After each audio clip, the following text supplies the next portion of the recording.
Breaking news. This is your comprehensive World War III daily update. We got some unique insider intel to share with you today that you're absolutely not going to hear anywhere else. As well, we're going to be sharing the aggregate data from the last 24 hours, stories from around the world as they pertain to the existential demise of humanity. And we're going to speculate to our heart's content because we are beholden to no three-letter agency. And man, does it feel good to be able to say that. We march to the beat of our own drum, and boy, that's how I like it, and that's how it's going to stay. Now, within hours of that massive disruption in telecom services, really unprecedented in terms of the scale and duration ever before seen in the United States, well, we have Vladimir Putin here demonstrating a new Tu-160M nuclear-capable bomber. In fact, as you can see, he is co-piloting it. So the president of Russia is co-piloting a brand new Tu-160M nuclear bomber. I mean, just think about that for a second. If that's not a statement or a flex or just a sign of the times, I think what it's indicating is that the centralized command and control structure there in Russia is incredibly robust. And this is most certainly sending a message that indeed Vladimir Putin is at the helm of Russia's delivery of nuclear weapons, and he is the one who is going to be making the decision when that fateful day comes. We've got to talk all about nuclear war today and pretty much everything under the sun, so let's just lickety-split get to it. We got a massive cyber attack, or at least that is the allegation. Right now, all the three-letter and four-letter agencies are currently investigating as to whether that is the case or not, or whether this was caused by a solar flare or CME. In fact, this theory has already been dismissed by NOAA, which is the National Oceanic and Atmospheric Administration. They claim that there were no CMEs recorded, and none that would have necessarily elicited such a effect on the telecoms networks. So we can pretty much rule out that this was due with celestial or solar activity.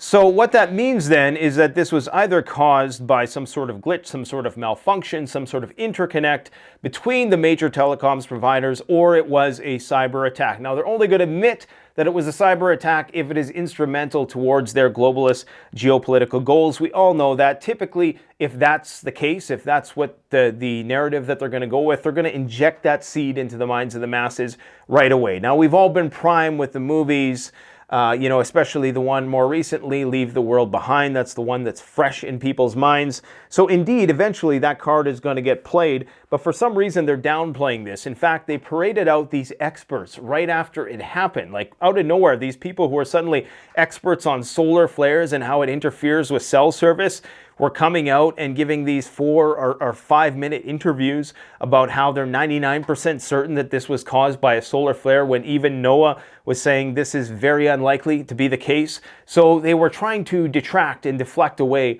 from people's inquisitiveness away from that particular cause of this event, which tells me that this very likely was somehow cyber related. So we'll talk a bit more about that. Obviously, emergency services was impacted, so it's very important that you have an alternate means to communicate with your loved ones, or a contingency muster plan in such case that, all communications are down, be they, radio, be they ham radio, be they satellite phones, or even your ability to receive signals via shortwave radio. All of these are definitely viable options and replacements for cell phones, but you should have some sort of substitute or some sort of plan. We'll talk about certain options with respect to that today. I also got to tell you guys about a pretty crazy sale that is going on right now. I usually don't do promotions for other companies like this, but this is just crazy, and it's too crazy for people to pass up. I'll talk about that in just a moment. And we also have, of course, Russia demonstrating its new nuclear bomber fleet. We have Israel upgrading its F-35 specifically for the purpose now of targeting Iranian nuclear facilities. So they're extending the range on them, and they're adding some new weapons, and we'll talk about all that. I also got some more intel from Poland. Apparently, they are now rebanding border crossings as critical infrastructure and effectively shutting them down. So the military is about to kick the farmers out, and some people are saying that this is all just a front in light of everything else that we've been talking about, to start a war with Belarus and enter into Ukraine. We have the Russians. It's now been leaked that they had threatened to shoot down a French surveillance plane last November. Oftentimes, we've seen this happen throughout the war, where these things get leaked 6 months after the fact. So just imagine what is happening right now that we don't know about. All, the guys, the OSINT guys who follow the transponders and the flight radar trackers, I mean, we only see what they want us to see, okay? So to me, it's not even really astrology. It's like technical analysis. Like, you cannot really derive a whole lot of meaning from that. I guess on the whole, you can see whether there is a general increase in military activity, but if something significant was going to happen, they're going to turn their transponders off. And quite frankly, I would be more concerned if the transponders were all off and if things went quiet at this point in time than if you see a lot of activity. Because it's when you see the activity, that's when you know what's going on. And that's when they're trying to broadcast to the adversary that, hey, we're here, we're not going to attack you. It's when they turn it off that's when the risk happens. Now, Russia has claimed today, Dmitry Medvedev, the head of the Russian Security Council, claims that they're going to take Kiev and Odessa. So this is new because, and the interview that Medvedev has given, it was like a 2-hour interview. It was very deep and it was much more somber, much more serious. Typically, his comments and his tweets, I don't know what X calls them now, X's, are laced with a very cheeky, sardonic tone, but this was far more serious, okay? And he's deadly serious when he says that now they're going to have to take Kiev and Odessa. My friends, I regret to inform you that this war is only getting started, okay? We're entering really a very critical phase, as we're going to talk about in just a moment. According to the Washington Times, Iran already has 5 nuclear weapons. Perhaps this is why the Israelis are getting the F-35s ready. Hezbollah has allegedly defeated the Israeli Iron Dome again because they've effectively struck into the Golan Heights. We're going to talk and summarize the thoughts of an Israeli military analyst who says that if Israel was to go to war with Hezbollah, it would be mutually assured destruction, mostly because of the subterranean tunnels that Hezbollah has and a lot of their weapon systems that would make a situation that is completely unwinnable. So either way, though, it seems that Israel has decided to go to war with Hezbollah, maybe not a full-scale war against all of Lebanon, but the goal definitely is to push them beyond that river, which is 40 kilometers from the northern border. We have China now openly supporting the Palestinian resistance, citing a UN doctrine which says that they have the right to self-defense and actual physical resistance against the Israelis. So this is China now openly supporting the Palestinian resistance. So this is a new delineation between East and West once again. I think it's only a matter of time, in fact, before Israel becomes more than just a de facto member of NATO, but a fully fledged de jure member of NATO. We also have Jan Stoltenberg greenlighting F-16 attacks on Russia. Now, this is very important because of what Medvedev has said today. He said specifically, this is how World War III and nuclear war will start, with the F-16s. Stoltenberg today has explicitly stated that he is perfectly fine. He is the chief of NATO, basically, and he is perfectly fine with Ukraine utilizing these F-16s, which are going to have to take off from NATO countries to target deep inside Russia. Now, again, as I've said recently, we don't know who's going to be flying these planes. In fact, the only way to know, because there's so much secrecy surrounding this, you can't take pictures or anything like that, and we know that these F-16s are not going to be flying in Russian territory. So if the planes are shot down, they're going to be shot down in Ukrainian territory. So the dead pilot that gets pulled out or ejects is likely not going to be captured and not discovered to be an American pilot or a NATO-based pilot. So you can see how this situation is about to spiral wildly out of control. It is no surprise that Steadfast Defender is 10 times the size of what it typically is, okay? We have Belarus indicating that Ukraine now has 114,000 troops on the border. This is around 100,000 more than are usually on the Belarusian border. Is this because they're anticipating some sort of Belarusian incursion into Ukrainian territory, or are they coordinating something with the Poles with all that is going on that border. We have Germany approving long-range missiles for Ukraine. However, they did not approve the delivery of Taurus missiles. However, long-range missiles, it's all semantics. Basically, this lays the groundwork. This gives Scholz everything he needs to, on a whim, in the middle of the night, say, okay, I've changed my mind, now we're going to send Taurus missiles. Basically, this is the last step before they actually commit to sending those missile systems, which of course have a 500-kilometer range. I think you're going to see it happen all at the same time. When the F-16s start playing a more active role, if they haven't already, I think they probably have, because some loose lips spilled the beans about that several months ago, that they were going to be there by January 1st. So we pretty much know that they've likely already been active in some capacity and flying from Romania or Poland, which of course will likely beget a response, a Russian response on those countries and trigger Article 5. I think that's what somebody is hoping for, okay?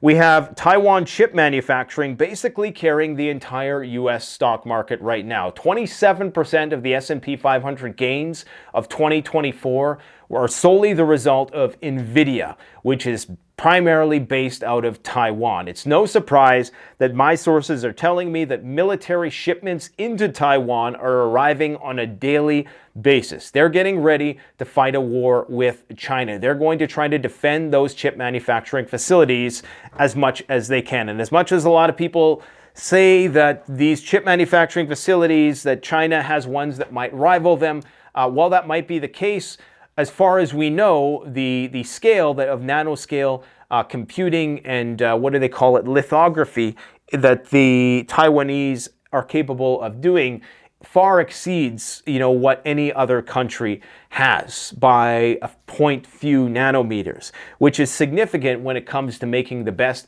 AI chips and advancing AI, which we all know is going to be 100 times more potent than nuclear. So there are Manhattan projects ongoing right now, you can believe, and they likely involve the Sam Altmans of the world, the Elon Musks of the world, and all the other soon-to-be fascistic, technocratic, turnkey totalitarians that the government is going to utilize and use as frontmen before they bring out Skynet. And that is going to likely be, and this is probably part of the reason why we are catapulting right now towards World War III and a war with China, and why there's going to be up to 5 aircraft carriers within the Pacific around that region at the same time this year. Okay, I'm telling you guys, big shit is going down. Everybody is fixated on this Google Gemini crisis. It's as if people forgot that there's this thing called shock advertising. And this is a classic example of shock advertising, because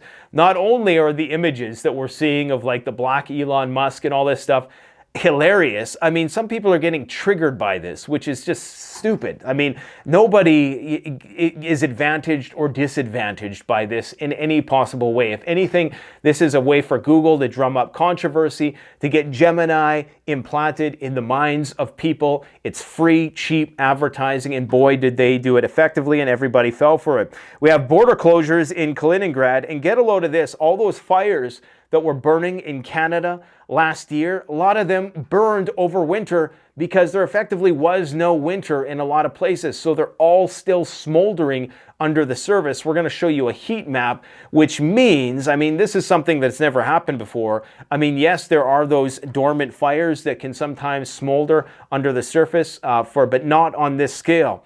And what this means, because El Nino is going to persist until April, and typically the effects of El Nino can last 3 or 4 months post. That means we're going to see increased heat, increased dryness well into September or October, which could possibly fuel apocalyptic scale fires, ones that we've seen last year as well. So boy, do we have a lot of stuff to talk about today, man. Let's just get right into it, because this might be a long video, and by the time I release this video, I can guarantee something else is going to happen, and we're going to forget all about what happened yesterday. And this is why it's good to revisit, which is why we're going to be revisiting the 100 different data points that point towards nuclear war that we released a few months ago. And we're going to do a revised, updated version, because it's important that people really see the progression in the timeline of events. Things that are normal now were not normal a month ago. Now it is normal to have,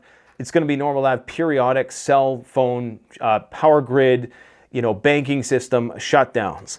And it's just going to be something we acclimatize to. Anyways, Poland is closing its border, okay? The Polish Prime Minister, Donald Tusk, has announced during an official press conference today that within hours, the government is going to be issuing a decree which will name border crossings between Poland and Ukraine, as well as roads and railway tracks leading to those crossings, as critical infrastructure. This basically means that they will become closed-off areas protected by the border guard, the national police, the military police, as well as intelligence services. Thus, the protesting farmers will have to leave immediately or else be moved by force and charged with trespassing. Furthermore, he stated that anyone who is not critical of Putin, who basically does not follow the official narrative in public speeches or public publications, should be deemed as a traitor. Okay? So this is what's going down. The military is now going to be controlling the border crossings, and you're not allowed to take pictures. So basically what you're seeing is a very, very slow and incremental creeping of authoritarianism that typically is going to precede some sort of military activity. The same thing we've seen in Ukraine. Okay, so this is not about necessarily, it is about getting them in position to potentially enter into Ukraine or create that gateway, that corridor into Ukraine, but it's also about setting up the framework for mass mobilization. It's about building out the infrastructure, getting people trained, if you will. And of course, we all had a good training in the last 3 years. Isn't it convenient that we all know what lockdown is? And we all have some vague memory of what it means for the government to utilize excessive control measures in order for the greater good, of course. But now that we're all trained to that, when they put us in World War III lockdown, we're going to acquiesce to that a lot easier than we would have before 3 years. So it's really almost like COVID was a great public training for SHTF.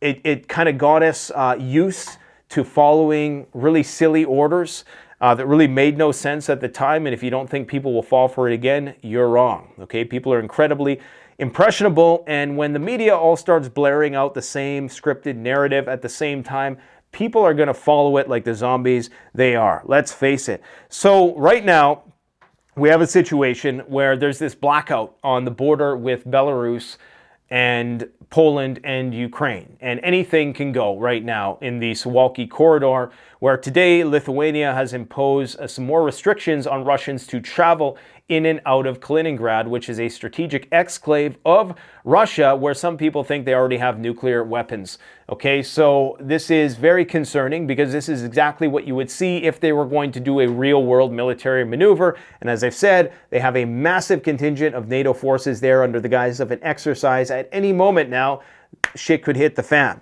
So it's important to just keep on prepping. That's all you can do as an individual, is keep on prepping. Now, we got a ton of shit to talk about still, but I just want to give you guys a few tips. Okay, so satellite phone, very expensive. I didn't have one until, just a few weeks ago. In fact, I decided to pick one up.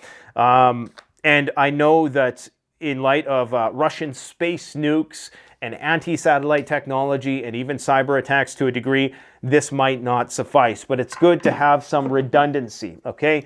Ham radio. We've done extensive videos on ham radio and just radios in general. These are incredibly cheap. You can get them through CanadianPreparedness.com or other places on the internet, and it's just something great to have. There's a lot of restrictions with them, but let's face it, in times of emergency, quite frankly, who gives a shit? We have, and let me say for the record, follow the law at all costs, at all times, for the record, okay? This is also great. This is just a shortwave radio. Analog communications are likely going to be what we revert to when the grid goes down, when the telecommunications grid goes down. A cheap shortwave radio can help you pick up signals, and if you wire up a good antenna, in fact, a simple hack is to take this antenna, tie a wire around it, go to either a fence, like a long metal fence, or you can even connect it to your eavesdrop. You can use your eavesdrop as an antenna, and that's going to allow you to pull in signals from thousands of miles away depending on the stratospheric conditions at the time. So something like this is very cheap, and you can get that at CanadianPreparedness.com as well. And one more thing I want to remind you guys about is a NutriStore right now is having an insane sale, okay, 25% off. This is quality food, okay? That's stuff that is being pushed in Costco and on a lot of other channels that leverage people's patriotism, wink, wink. That stuff, it's just not fit for human consumption, to be quite frank. And a lot of these companies are banking on you never trying this stuff and putting it away in your closet. Now, I can hear you guys right now. If the apocalypse comes, I'll eat anything. I'll eat dog food. That may be the case. And I don't doubt that if push came to shove, you probably would. But for the sake of having something that you can actually consume, even if nothing bad happens, or if it's a short-term emergency and you don't want to induce vomiting in your significant others, then I would encourage you to get some high quality stuff, just a little bit, okay? 25% off. They got meats, they got cheddars, and look, I sell this stuff at CanadianPreparedness.com, and I can't beat that 25% off price. Maybe we can do 15% off at Canadian Preparedness if you want to support the channel directly. But if you want to capitalize on that 25% off NutriStore, that's only good until today, until midnight today. Apparently, this is the last day I could help them out with this promotion. So, and it's a company I've worked with a lot, so it's a company I believe in. I only sell high quality stuff. I could sell the stuff that is going to make me a great margin and people are going to hate me for when they go and take a bite of it. I can't stand that, to have that happen. So in the very least, I would rather you pay a little bit more out of pocket now and enjoy your food when you have to eat it. And again, you can mix and match this can of meat. You take this can of cheese or whatever, which cheese is good because it's got a lot of calories. It's got protein. It's complete protein. It basically has everything you need to survive. And you can combine this with rice or some other kind of staple grain, okay? And you just sprinkle a little bit of this on there. It just gives it that little bit of extra kick and can allow those cheaper staple foods that we're going to stretch out much longer. And it just gives you more bang for your buck, okay? Now, Belarus is saying that there's 114,000 troops on the border that Kiev has built up, between 112 and 114,000 strong strike force on the border, okay, according to the head of the Belarusian Ministry of Defense, Viktor Krenin. Now, what's more important is that of them, a little more than 17,000 are involved in the direct protection of the border. So what he is suggesting then is that these excess 100,000 or so are going to be utilized for offensive purposes. Could it be that Poland and Ukraine are calling Belarus's bluff with the use of nuclear weapons, and they're about to possibly enter Belarus? I think there was an election in Belarus already, if not in the next few days. They're being incredibly quiet about it. It's very tightly controlled. Okay, so, and you can tell by the body language of Medvedev, of everybody except the most stoic and phlegmatic Vladimir Putin, that they know that some bad shit is coming, okay? And Putin is sitting pretty because he's got the best spot in the Yamamantu nuclear bunker. But I think these guys don't really know if they're going to get out of this alive, which is quite telling, okay, with respect to their body language. Anyways, Krenin has vowed to shoot down any NATO aircraft without warning should they violate Belarusian airspace. This is also important, what we know about the F-16s and what we know about Poland scrambling its own F-16 jets in response to Russian missile strikes that are going deep into the western part of Ukraine. All right, there was also a major cyber attack in Belarus perpetrated by a hacker collective out of Ukraine that knocked out the Belarusian Government Computer Emergency Response Team online service. So we know that the war is coming to Belarus's doorstep. As previously indicated, this bomber that Putin is in right now has a new missile, a cruise missile that can travel 6,000 kilometers. These are going to have the capability to go even further. They claim that it's the fastest flying supersonic Tu-160M bomber and the heaviest payload carrying bomber in the world, even more capable than the U.S. stealth bomber, although I'm quite certain that it doesn't have the stealth capabilities of the stealth bomber, but I'm not a military expert, and I can't confirm that. But Russia's strategic bomber fleet is being added. 4 new versions of this plane are being added, and they're going to be replacing them with a new PAC-DA version that's coming out in the 2030s, if we can make it that far. Now, more information has come out about a Russian threat to shoot down a French reconnaissance plane back in November. And again, what is most concerning about this is what we don't know right now. We don't know what is going on. We don't know the communications, the back-channel communications that are happening between Russia and NATO on a daily basis with respect to these types of engagements that are happening over the Black Sea or the Baltic Sea, or even close to the Baltic states. And we have a lot of U.S. military warplane activity at the time of making this video. All sorts of bombers in the air. At this day and age, you don't know where they're headed. Are they headed to the Middle East to provide support, to try to target Iranian-backed militias?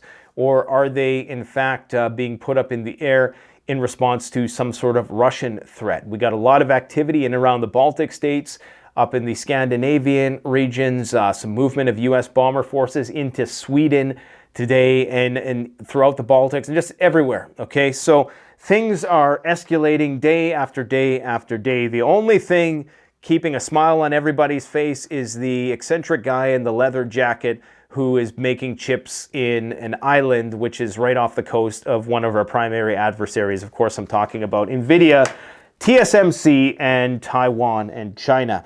Marco Rubio has claimed that a cyber attack, a major one, perpetrated by the Chinese or some other nation state, although he interestingly singled out the Chinese, said that it would be 100 times worse than the current outage that we've seen with the telecom providers yesterday. 100 times worse, okay? We got movies coming out called Civil War. We got Leave the World Behind. Do you think that they're trying to plant the seeds, that they're trying to tell us, do you think this is something to do with, I don't know, it's almost some ritualistic thing where they got to tell us what they're going to do before they do it? I don't know. I'll leave that up to you guys to decide.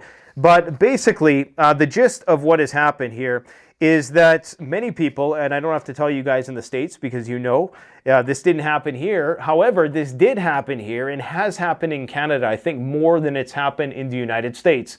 We've had banking outages with Rogers Telecommunications. We've had internet outages recently that I've made videos about. So this has been an ongoing problem. It's been increasing, and I'm pretty sure that we're going to reach a point where there's going to be like a rolling telecoms blackout of sorts, which is going to be induced by cybersecurity threats. Anyways, many people in the U.S. were unable to place 911 calls due to the outage, and many customers without service were showing an SOS message on their phones. Is that symbolic?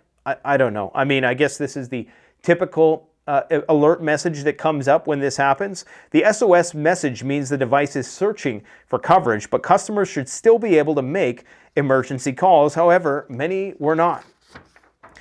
A source inside AT&T has reported that it appears that some core changes to the exchange infrastructure of the telecom backbone were not happy with the config files. Now, everyone must wait for propagation of the new configs to take effect. So they're saying, basically, I think in layman's speak, that means something to the extent of how the telecoms providers communicate with one another, be it AT&T connecting with whoever else you guys have there. That's where the problem lies, okay? And so it's not necessarily in a specific telecom provider per se, but maybe it was because it was more so impacting AT&T.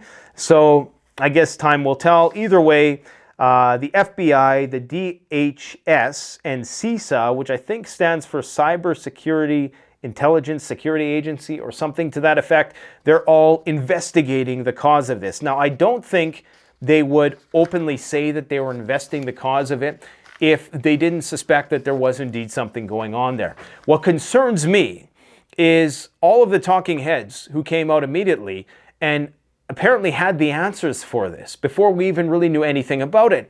And this was incredibly odd, okay, that people in a Zoom-like pandemic style being conscripted by these media news agencies to deliver these explanations from the comfort of their living room via teleconference and via Zoom call. It was just, it was weird seeing all that almost instantly, as if how would they know, number one, that there was a CME, because it does take time for those coronal mass ejections to make their way to Earth. It could be a couple days in some cases. So how would they know, you know, on the basis of one that had just happened? Allegedly, there was a couple that had just happened. I don't even know if they were Earth-facing or how severe they were. But according to NOAA, there was no evidence that this was caused by a solar flare, yet that was the out-the-gates narrative they were trying to push down people's necks. Now, of course, when World War III begins, it's going to start with a cyber attack, it's going to progress to an EMP, and then it's going to go nuclear. That is going to be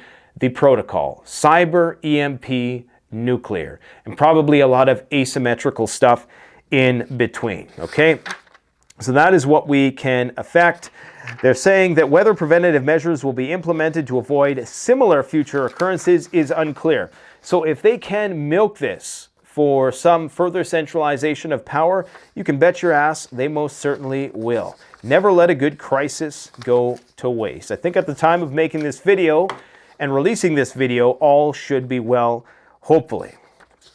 What else do we got going on? There was another cyber attack on Change Healthcare, and this affected some people's abilities to get medications from pharmacies. I would encourage you to check out jacemedical.com so you can get an emergency stockpile of a lot of different types of prescription medications, okay, that you need a prescription to get. They simplify the process. We were one of the first channels, the first channel, in fact, to work with this company and bring this service to the public. I was super excited when they first came out with the product because it provides people a way to get antibiotics, and now almost up to 1,000 different types of chronic medications. And it's also now available in Quebec. Unfortunately, Quebec is among the most draconian of states here in Canada, which is saying a lot. And I guess there was some hoops that they had to jump through, but they've finally been able to get there. So if you're one of my Quebec viewers, my Quebecois viewers, please go and get yourself some Jace Medical Kit. I'll leave the link in the comment section below. Now, they're chalking this up. There's all these rumblings, especially amongst Fox News crowd, that this is China, China, China. And yes, I know, there's a lot of Chinese immigrants coming over the border.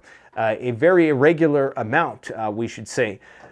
But this could be anybody. I mean, and that was the whole point of the movie Leave the World Behind, is that in certain parts of the country, in the movie, some people were getting the message that it was the Chinese, some people were getting the message that it was the Russians, some were getting the message that it was the North Koreans or the Iranians.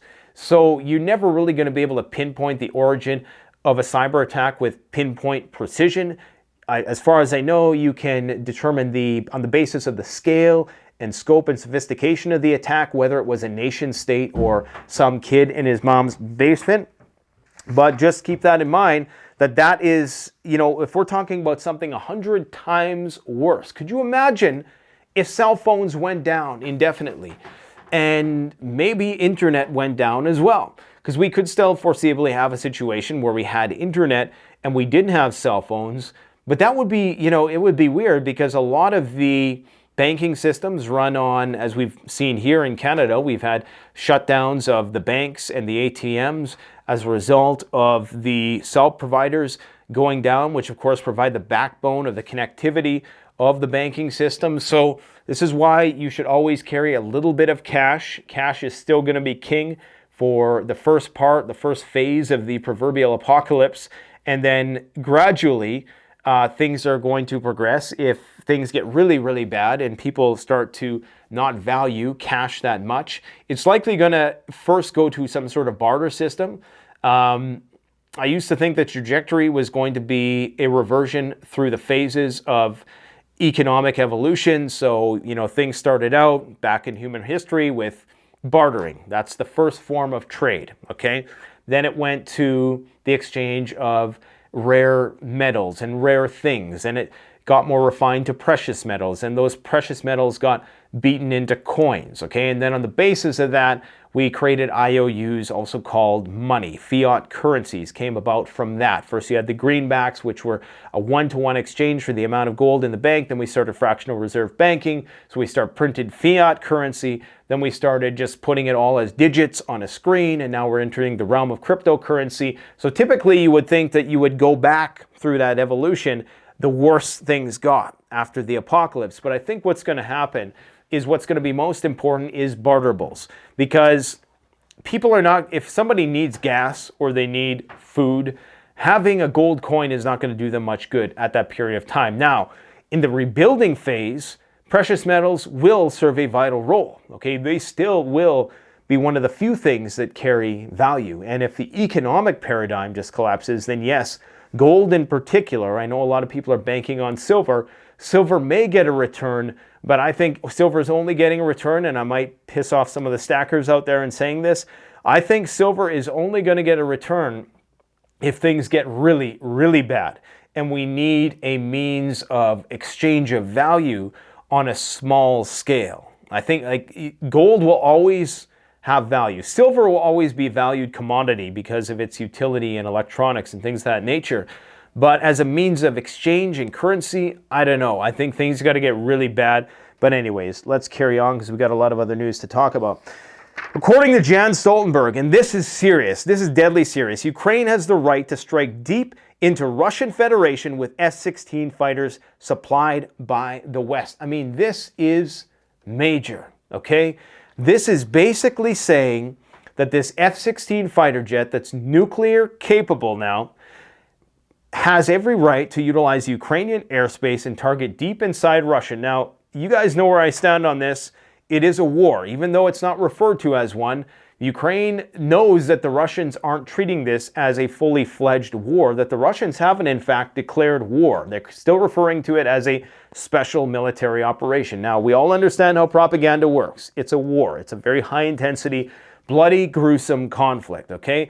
But it is limited in terms of the location of where these battles are occurring.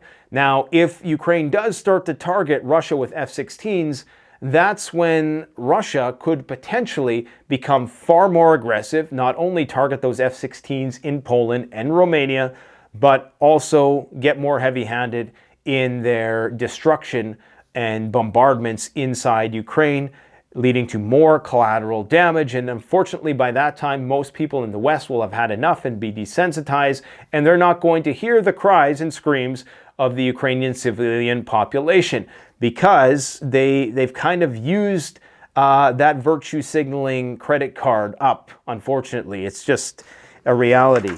People are just tired of hearing the same old thing. If they would come out and be more honest and open about what the true reason for this war actually was as it pertained to the international monetary system and how the US dollar is dependent on, sustaining the US sphere of influence in its current state. And if they really treated people like adults and stopped talking to them like they were children, then maybe people would, say, okay, well, I don't really agree with it, but at least now, you're being honest.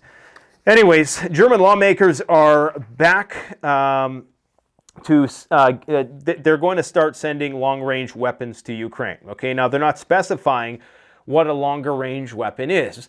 As far as I know, based on the weapons that they currently have and have already provided, the only longer-range option is the Taurus missile, but I could be wrong about that. Maybe there's some intermediate-range weapon that they could still send.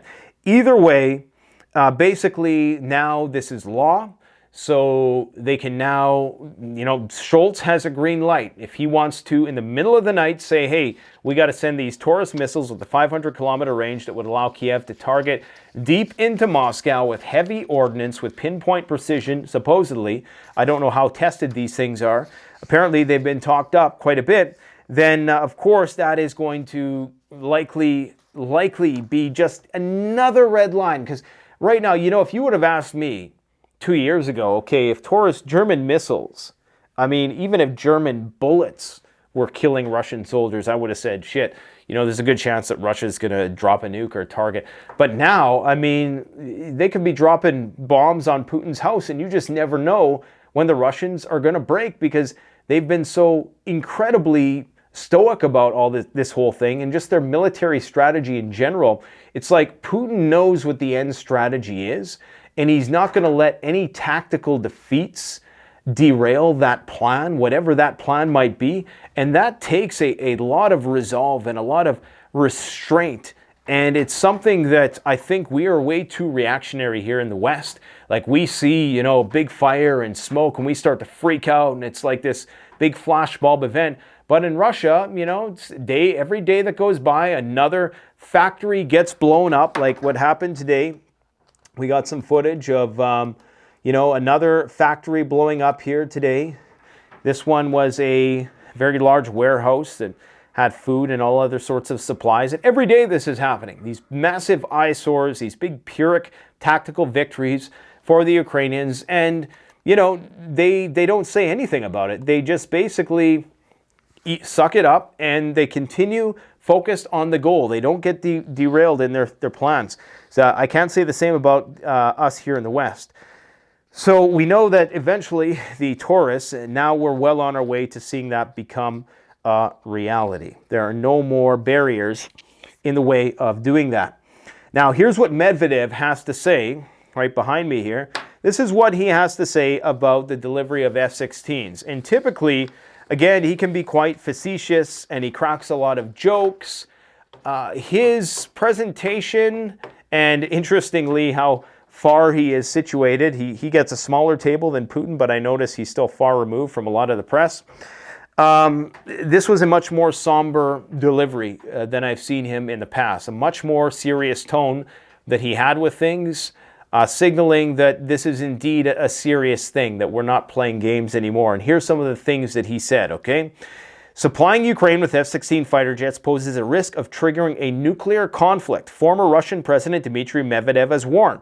The deputy head of Russia's National Security Council cited the U.S.-designed aircraft as a possible trigger, noting that Kiev wants them despite having no ground infrastructure to operate them, and arguably no effectively trained pilots who've been maybe trained for 6 months to a year, maybe a little bit longer because maybe they've been doing it in secret. Either way, what he's implying here is that it could be American pilots. These are going to be maintained by American or NATO personnel in NATO countries. So you're fighting NATO at that point. I mean, there's no doubt about it. We already know that there's NATO operators working under the guise of mercenaries and actual, NATO military in plain clothes in Ukraine operating these systems like the Patriot system and the HIMARS systems and things like that. So if one of those planes takes off from a NATO nation on a Ukrainian mission, what would that be? An attack on Russia? I shall not describe what will happen next, he said. Such a development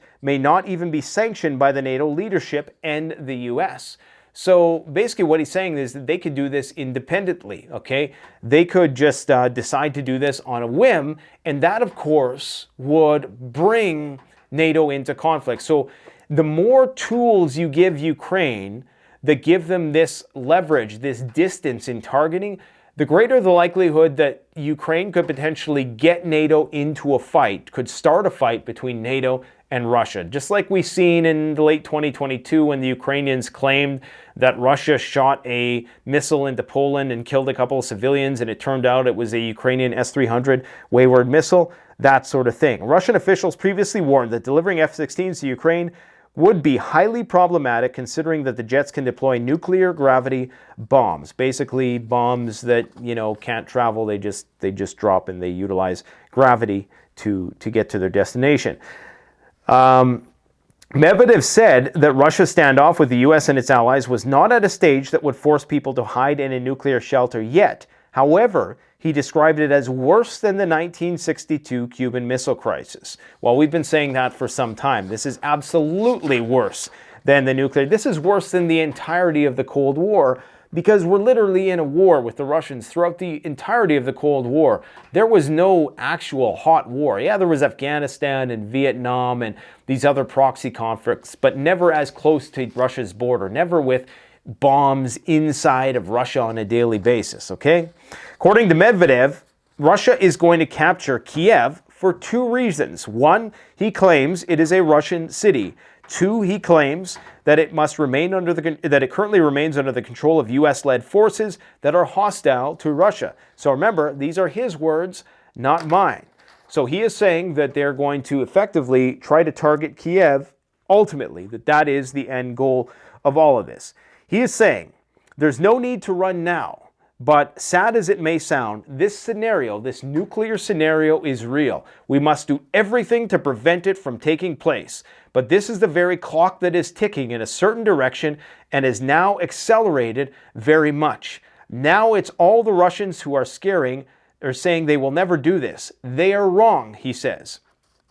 He's saying that the West is saying that it's the Russians, they'll never use nuclear weapons. And he's saying, no, they're wrong, we will. If we are talking about the existence of our country, we will. I also spoke about this recently. What choice will be left for the leadership, for the head of state? None. Therefore, this unfortunately is a real threat, a direct and obvious threat to all of humanity.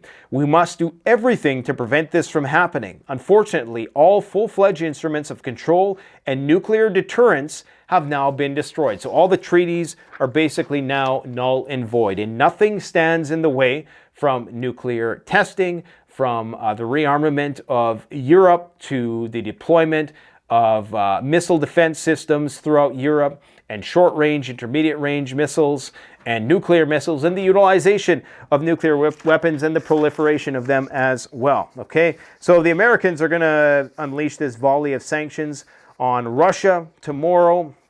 We have Russia deciding to leave the UK without fish in the Barents Sea, so they're not going to let the UK fish in the Barents Sea anymore. Apparently, they had some sort of agreement with them there, so this is just more decoupling that is happening. A Russian blogger self-deleted because he claimed that the Russians lost 16,000 troops trying to take Avdiivka in that territory that they recently took. 16,000 troops he claims they lost in that battle. Some suggest it's even more. Now, if that is the case, then that means that Putin really was gunning for that Pyrrhic victory. Some people will say it's strategic. Of course, you have the Russophiles. Anytime they make a win, it's strategic. Anytime they take a loss, well, it's just a tactical retreat. I think the losses were far more than people actually realize on both sides, for that matter. Now, in terms of what's going on in Israel, now, this is very interesting development that I'm not hearing about anywhere else.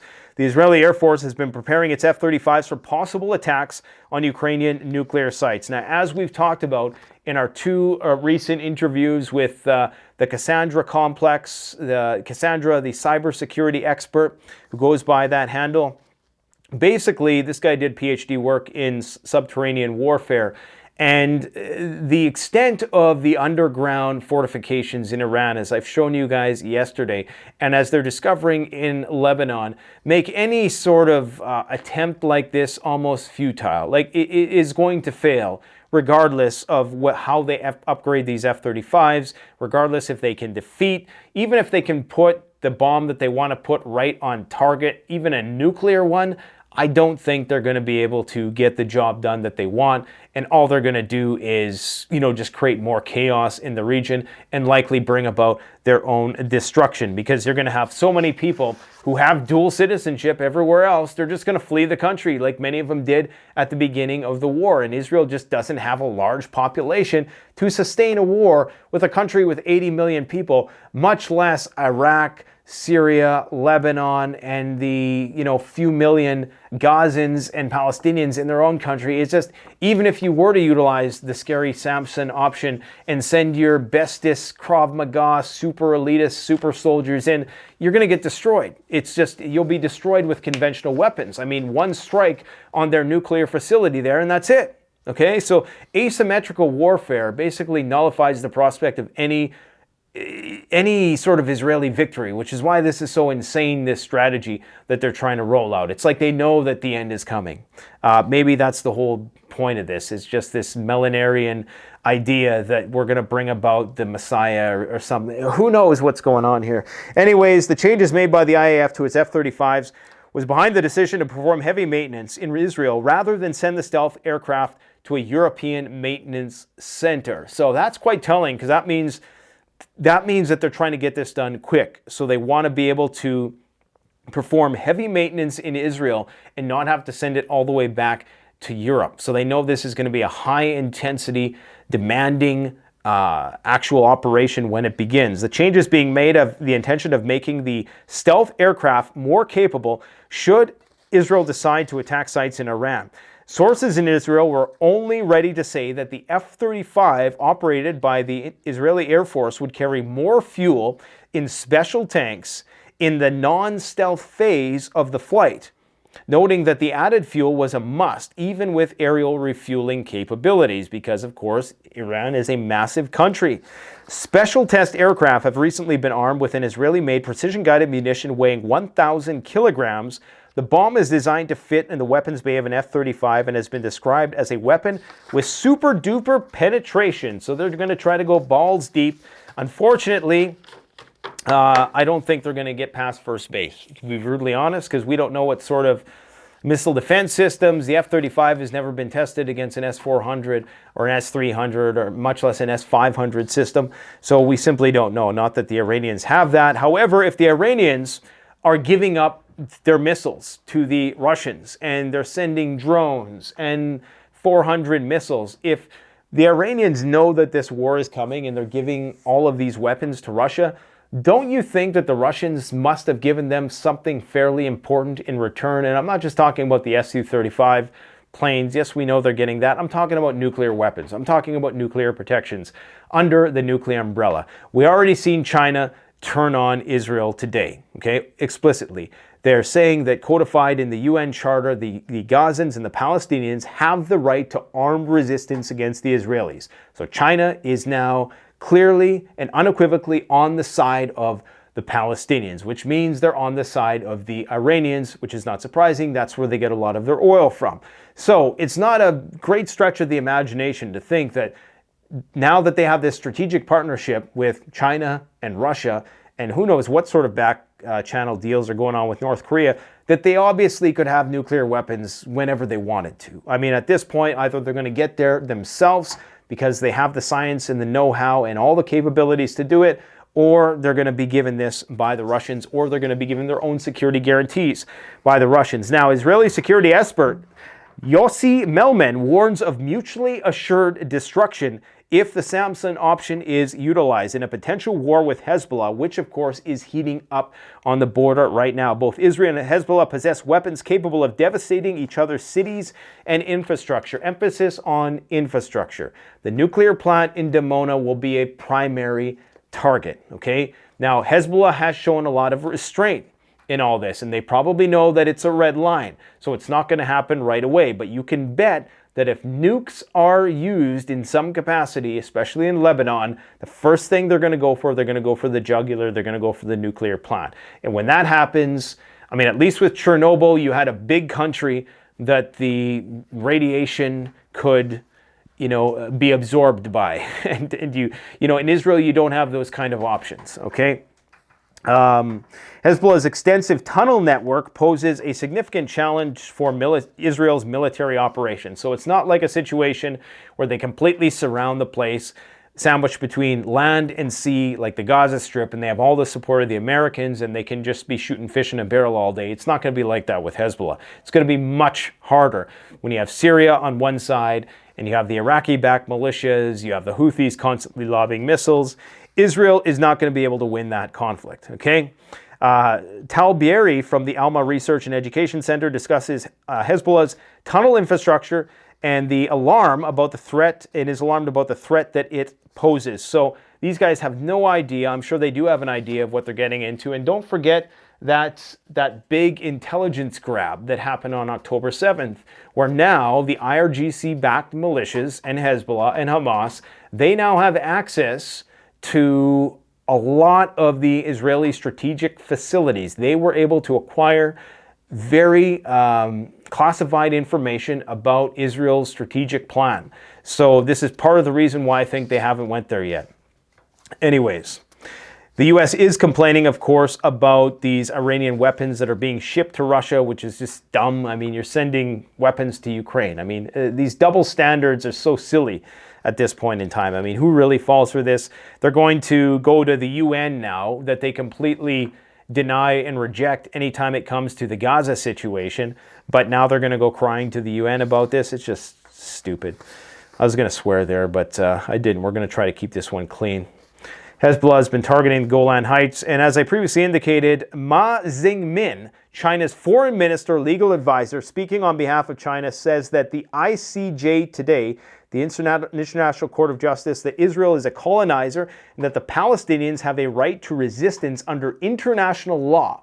And this guy would not say this if this was not approved by Xi Jinping. Okay, everything that a Chinese representative says, you know that's been greenlit by the man himself, including armed struggle, which in this context is distinguished from acts of terrorism. So they're saying, according to UNGA Resolution 3070 of 1973, reaffirms the legitimacy of the people's struggle for liberation from colonial and foreign domination and alien subjugation by all available means, including armed struggle. The Chinese support the Palestinians. What more do you need to know? Speaking of the Chinese, apparently, according to my source that was running weapons deliveries to Ukraine before the Ukraine war started, they are now doing daily weapons deliveries to Taiwan. This, of course, is significant because it's all about the chips. It's all about the chips. It's all about NVIDIA. NVIDIA is keeping the entire market propped up. We're talking about 27% of the current gains in the S&P 500 in 2024 being held up by this one company that does most of its business out of Taiwan. Now, if that domino falls, I mean, the American economy is finished. The stock market bubble bursts, okay? And the only thing that resurrects it is when turning the money printer back on, and if you do that, then the price of gold goes through the roof. And I don't think the elites quite have their coffers full enough yet for when that rainy day arises. Now, what else have we just kind of overlooked here? Basically, it's now been confirmed that those pipeline blasts conducted in Iran, about 2 weeks ago, that they were in fact done by Israeli espionage or sabotage, I should say. So we know that now. This is the word on the street in Iran. It's quite telling, where this is going. The Ayatollah has basically said the Islamic world will see the eradication of the cancerous Zionist tumor. So it's pretty clear where this is going. This is what's going on in Ukraine. They're going door to door, pulling people out of their homes, any able-bodied male, and they're stuffing them in the backs of vans against their will to go and fight the Russians. In spite of the fact that they don't have the weapons or the funding to do so, this is what they're doing. They're basically just destroying their society over this, which is complete and utter madness. I could see if they had a total blank check and they were given all the weapons that they needed, but this is just dumb. This is actually dumb at this point in time. Very, very dumb. Okay, so this is the big controversy with Google Gemini. Here is an image of a Swedish woman. I think I see a problem with this somewhere. So people are memeing about this, and I think memeing about it is fine, but getting in a tizzy and saying that, oh, this is like racist and all this, and look, Google knows exactly what they're doing. You're trying to tell me that they didn't run a few tests? They've been working on this program for years. They knew that this was going to be the outcome. This is called shock advertising. Now everybody is going to know what Gemini is all about. And look, that said, it's able to make these images in a fraction of a second. So the actual technology itself is incredible. Next to Sora and ChatGPT and the ability to turn it into a moving picture, that's another thing altogether. But in terms of AI photo generators, this is up there in terms of the quality. The realism is there, okay? And this is actually more of a challenge for the computer because it's trying to reconcile two obvious contradictory body physical attributes, and it's trying to put them into a politically correct, or what it thinks is a politically correct image. So I just think, like getting upset about this, and Elon Musk has been quoting about it all day, talking about just steeped in victimhood, and it's kind of annoying because this doesn't help any minority person. This doesn't me as a minority person, I'm not advantaged by this dumb virtue signaling bullshit. This is why it's just a marketing ploy, okay? It's just something to get people talking about it because they know eventually people will forget about it. People are fickle. We're very short term in our thinking. We're going to forget about it, but we will remember what Gemini is. It's an incredibly sophisticated AI photo generation tool, and that's what they want people to remember. And once they fix it, everybody's going to be like, yay, they fixed it, I love it now, because people are fickle. It's just like, the fighter that everybody hates, and then he fights one good fight, and then all of a sudden they love him. It's just, so it's so easy to control people nowadays. I thought this was funny. So if you guys haven't seen the meme of like the old AI video of Will Smith eating spaghetti, and how ChatGPT Sora was comparing, how much better it was than that, which was only a year ago. Well, this is one of the new versions, and I think this is a metaphor. This is foreshadowing for what artificial intelligence is going to do to us. Take a look at this. Okay? This is spaghetti eating Will Smith. Well, I don't want to show the audio here, and I got to stand in front just so we don't get copyright struck. I think I'm adding transformative value to it, but it's pretty crazy, and it actually looks really good. I mean, it looks horrifying. I could imagine, like seeing this in a bad trip. If you haven't seen my video, my breakdown of Sora, you got to go and check it out. Artificial intelligence, most people, they haven't wrapped their heads around what it means quite yet. To give you an example, there's this new technology that they're working on that is going to allow you to basically identify anything going on in a scene.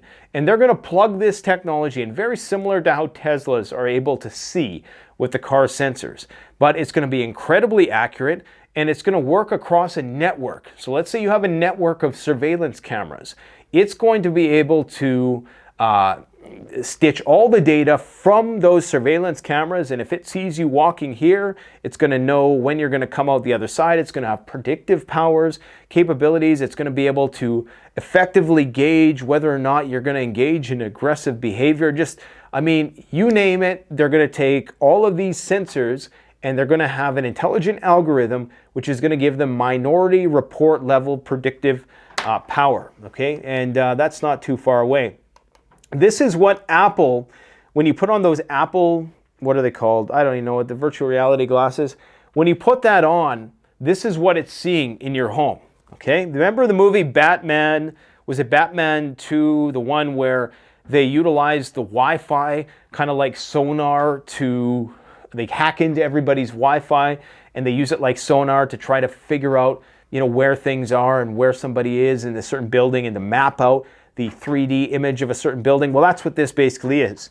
Now, they've kind of had this with things like Kinect, but take a look at this. I mean, it shows you where it can see all the contours of everything in your home, and it maps out, it gives them a 3D view of your home. This is data that you're giving to a massive corporation. Now, take a look what you can do with this technology. Take a look at this. This is how it's going to be utilized graphically to make engaging type games and graphics. Okay, let me just full screen this here. So this sphere that you're seeing here, this is not real. This is the guy wearing the glasses. The sphere isn't real, but because it's mapped out the entire house, it has accurate reflections on the sphere. Okay, so take a look at this. I mean, the level of augmented reality, the only thing that this doesn't have is the reflection of the guy in it, right? but you can see like the realism is off the charts. I mean, I cannot imagine how they're going to use this against us in the future. I mean, the possibilities are endless with this kind of thing. I mean, it really is an incredible technology. Don't get me wrong.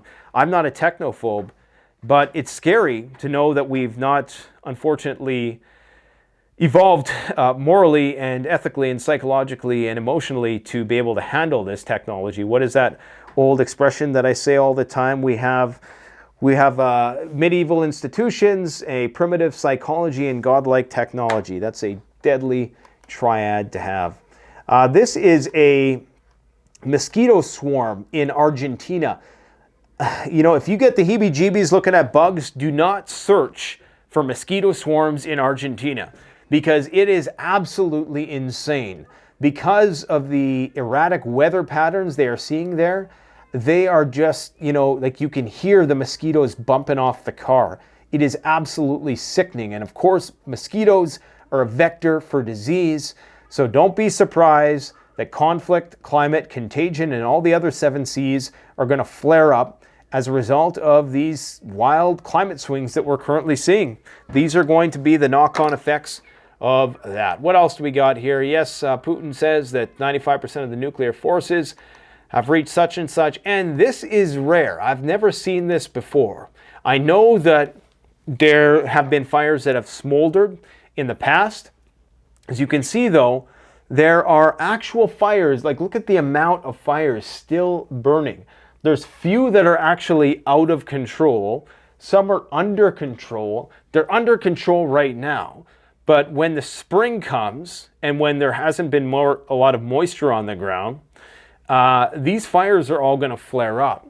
And I'm guessing that because of the crazy drought that we've had this year, we've had a very irregularly low amount of precipitation, especially where I live. And it's been unseasonably warm, like just for the entirety of the winter. And no, it is not just due to El Nino. This is an anomaly that far exceeds what is typically expected during El Nino. We're 1.8 degrees over the industrial baseline, so we've already blew past that. We're going to have a special guest on to tell you why it's going to get monumentally worse. Guys, go and capitalize on that NutriStore deal. I'm going to post a link in the description, and get yourself some Como, because when the shizzy hits the fizzy, you're going to want to be able to muster with your family. Thanks for watching. Don't forget to like, comment, subscribe. Canadian Brother out.